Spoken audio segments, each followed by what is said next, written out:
Salut à tous et bienvenue sur cette nouvelle vidéo. Aujourd'hui, je vous présente le custom de mon M4. Allez, c'est parti. C'est une M4 que j'ai achetée d'origine d'occasion, qui était une M4 MacPool VLTOR MK18 avec un garde-main de 12 pouces, je crois.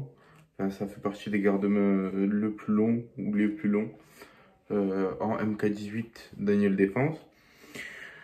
Que j'ai totalement custom vu il ressemble plus trop à la réplique d'origine. De toute façon, à la fin de la vidéo, je vous montrerai une photo avant et après. Enfin, après, vous allez la voir là, mais je vous montrerai quand même une photo.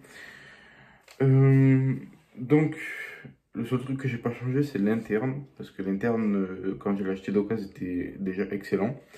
Donc on va commencer par l'interne. En interne, on a une gearbox ATM, donc Airsoft Entrepôt, qui coûte, je crois, 80 euros, quelque chose comme ça, qui, ma foi, fonctionne super bien sur cette réplique, tourne très bien, etc. Donc je la fais tourner sur un moteur Kenzen Strong, ancienne génération, qui est un moteur hallucinant au niveau des perfs. Il est tellement puissant qu'à chaque fois quand je mets la réplique, genre à côté d'une vis ou quoi, les vis viennent se coller sur la poignée moteur. Donc c'est que il est quand même bien puissant. Ensuite, pour ce qui est du canon interne, c'est un canon AAC 6.01, je crois, ou 6.03, je ne sais plus. Je crois que c'est un 6.01 avec un bloc hop-up dont je ne sais pas trop l'origine et un joint Prometheus violet. Pour ce qui est de l'externe, du coup, donc comme vous voyez, elle est totalement custom. Donc les pièces qu'il y avait d'origine en externe quand je l'ai acheté, donc le garde-main mais qui a subi des modifications, je vous montrerai après, le lower et le tube de crosse. Et après tout le reste a été changé. Donc on va partir de la bouche jusqu'à la crosse. Donc au niveau de la bouche, j'ai un silencieux très cheap, voilà, que j'ai intégré dans le garde-main. Alors ça n'a pas été facile du tout parce que le diamètre du silencieux était trop large pour rentrer dans le garde-main, en sachant que c'est un silencieux qui n'est pas trop large, hein, c'est pas du 40 mm, je sais pas quel diamètre c'est, mais bon, c'est un silencieux standard. Du coup, j'ai choisi de modifier le garde-main. Et en fait, le garde-main se dispose de deux parties. Donc la partie haute avec les 3 rails et la partie basse avec un rail et les pas de vis de chaque vis pour visser sur la partie haute de la partie basse. Du coup, ce que j'ai fait, c'est que j'ai travaillé sur la partie basse, comme vous voyez, ça a été coupé. Voilà. Donc j'ai dû couper sur jusqu'ici les côtés à l'intérieur et également le bout. Comme vous voyez, il est un petit peu plus, voilà. Il n'arrive pas jusqu'au bout là. Donc j'ai dû le couper pour y insérer le silencieux. Le silencieux qui est vissé au canon externe. Avec le pan de vis intérieur, tac, je l'ai vissé et j'ai calé aussi derrière avec de la sorte de mousse très épaisse pour que le tout soit calé et que ça ne bouge pas et il n'y a rien qui bouge, ça cale le canon et le canon interne aussi est bien calé. Pour ce qui est du garde-main, c'est un garde-main MK18 Daniel Défense en noir. Qui est ma foi plutôt sympa. Après la peinture est vraiment pas ouf dessus. Elle s'enlève plutôt facilement. Vous voyez très bien que les arêtes sont toutes usées. Voilà. Après c'est un garde-main, tout ce qu'il y a de plus classique. Assez long. Ce qui fait que moi je voulais mettre un silencieux. Si je le mettais en plus du canon externe, parce que du coup le canon externe arrive ici à peu près, en bout là. Si je le mettais, ça faisait vraiment une canne à pêche. De toute façon, je vous mettrai une photo aussi. Ce qui fait que j'ai intégré le silencieux dans le garde-main. Du coup, ce qui fait que le garde-main est un peu spécial, c'est que la partie basse de la partie haute ne tient qu'avec la vis à ce niveau-là et la vis à ce niveau-là. Parce que les deux vis qui sont recentrées plus sur l'avant, ici et ici, étaient accrochées sur la partie que j'ai découpée. Donc ce qui fait que j'ai dû mettre 3 riselants, voilà, coupés proprement, pour maintenir le tout. Bon, ça fait pas moche, quoi, ça se voit pas trop. Je les ai pris en noir, du coup c'est très discret, et puis ça fait très bien le travail, ça le tient. Alors oui, ça fait un peu bricolo, mais bon, d'un côté, toute la réplique est un peu bricolée. Ensuite, donc, qu'est-ce que j'ai mis sur ce garde-main? J'ai mis une poignée avant FMA Ingle for Grip, copie de McPool.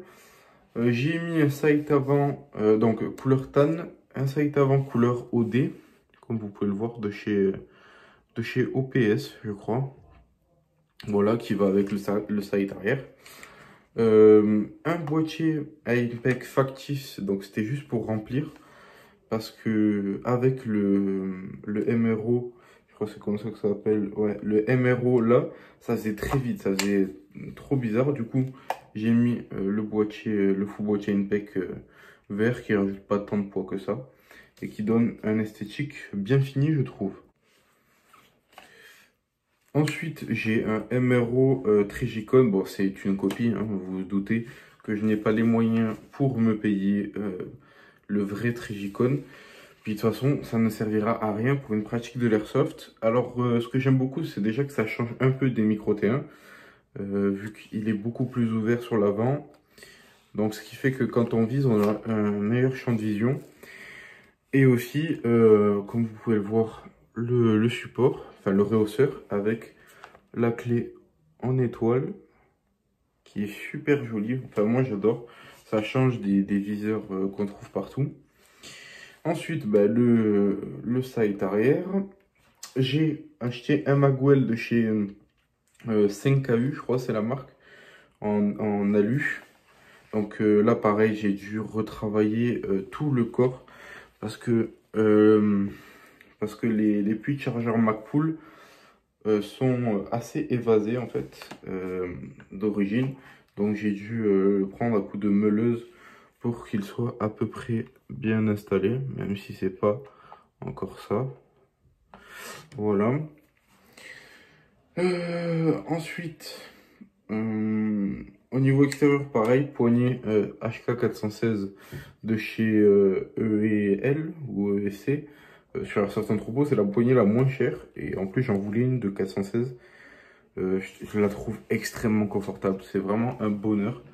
Parce que j'ai quand même des grandes paluches. Et donc, vu que c'est des grosses poignées, c'est super confortable. Et ensuite, pour la crosse, c'est une crosse Golden Eagle.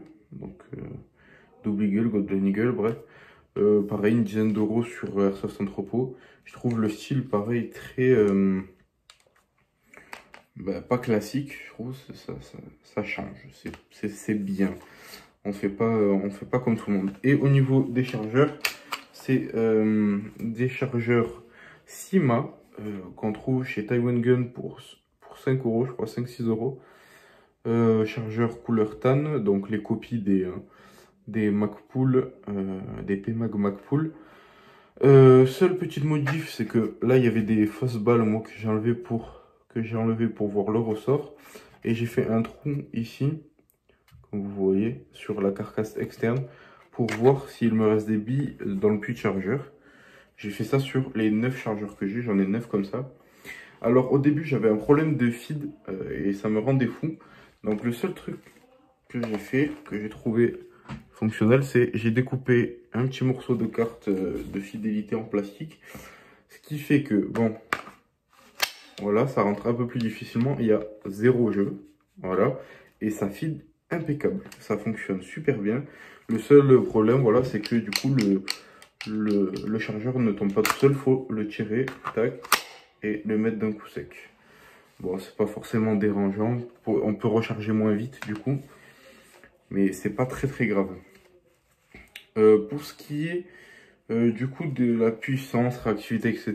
Réactivité, je vous ferai une vidéo plus tard, une vidéo test avec portée, précision, etc. Ça reste une réplique super correcte au niveau des performances. Une portée plus que raisonnable. Je ne saurais pas vous dire combien de mètres, mais en tout cas, elle m'a étonné un paquet de fois. Une précision, pareil, hein, ça bouge pas. Alors avant, la précision n'était pas ouf, malgré que ce soit un 6.01.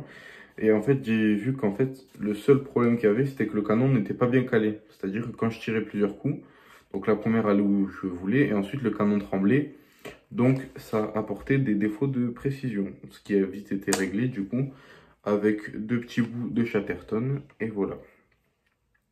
Sinon, quoi dire d'autre? Voilà, hein, c'est une belle MK18, si on peut appeler ça encore une MK18, Magpul. En parlant de Magpul, je vais vous montrer du coup les petits marquages. Donc ici, on a le marquage PTS. Voilà, Magpul PTS. Avec le logo Magpul. Voilà. On a je vais mettre en semi pour que vous voyez les marquages très sympas colorés pour la sécurité, enfin le sélecteur. Pour ce qui est du garde-main, pareil, on a les marquages Daniel Défense. Voilà, donc ça c'est vraiment bien. On a les numéros sur les rails, etc. Enfin, au niveau des marquages, je suis plutôt garni, donc j'ai dû changer le upper.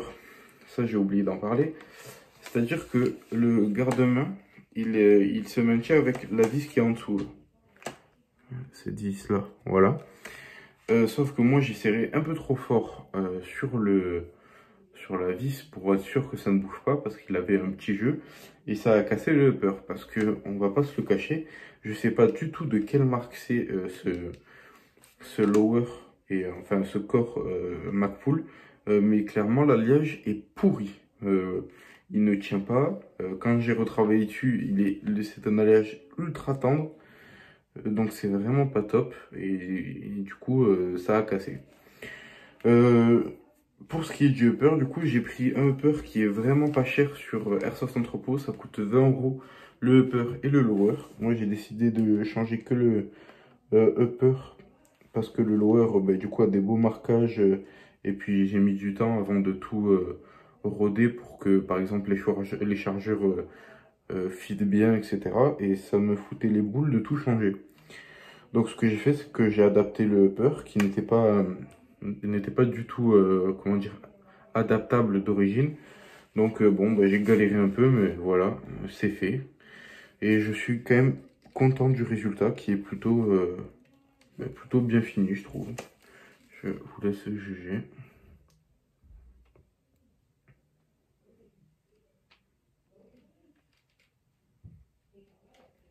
Hop.